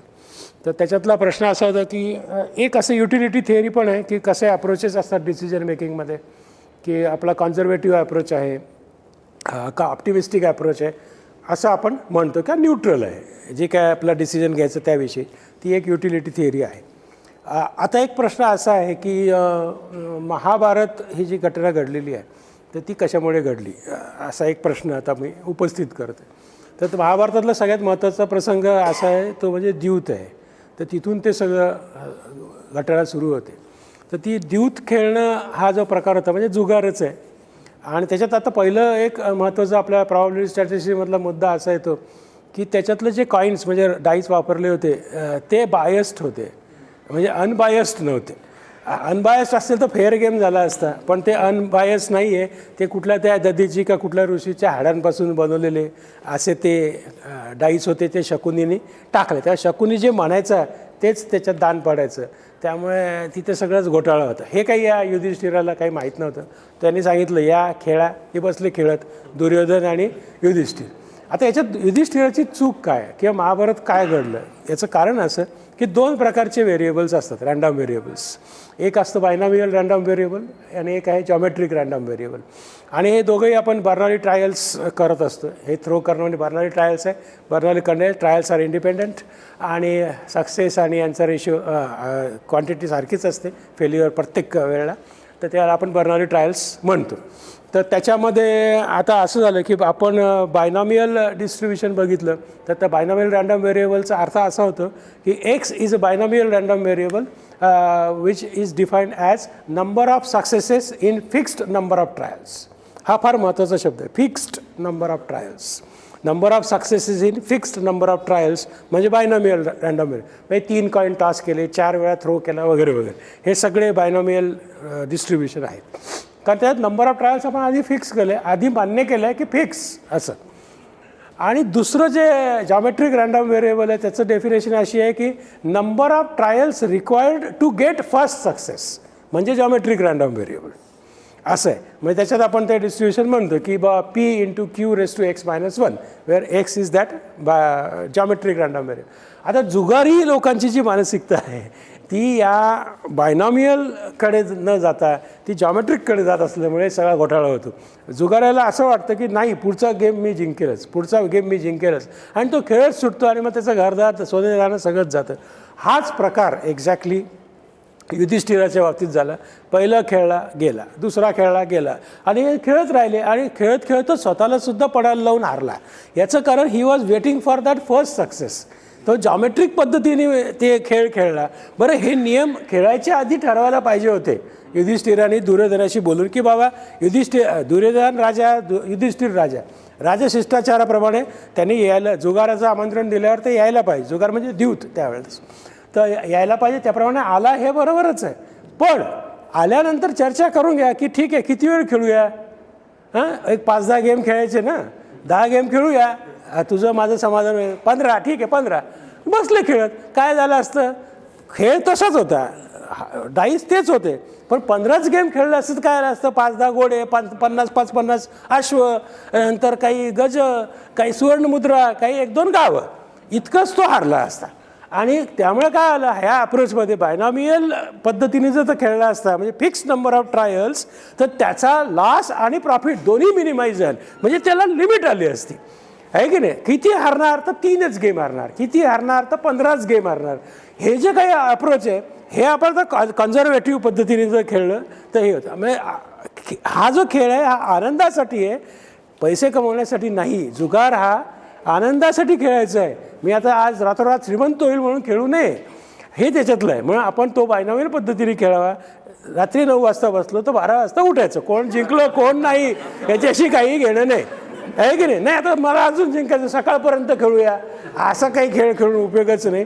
त्यामुळे महाभारत घडलं याच्या मागचं कारण हे आहे की युधिष्ठिराने ते जॉमेट्रिक पद्धतीने खेळलं, बायनॉमियल पद्धतीने नाही खेळलं. त्याने जर ह्याचा विचार तेव्हाच केला असता बायनॉमियल डिस्ट्रीब्युशनचा तर महाभारत घडलं नसतं.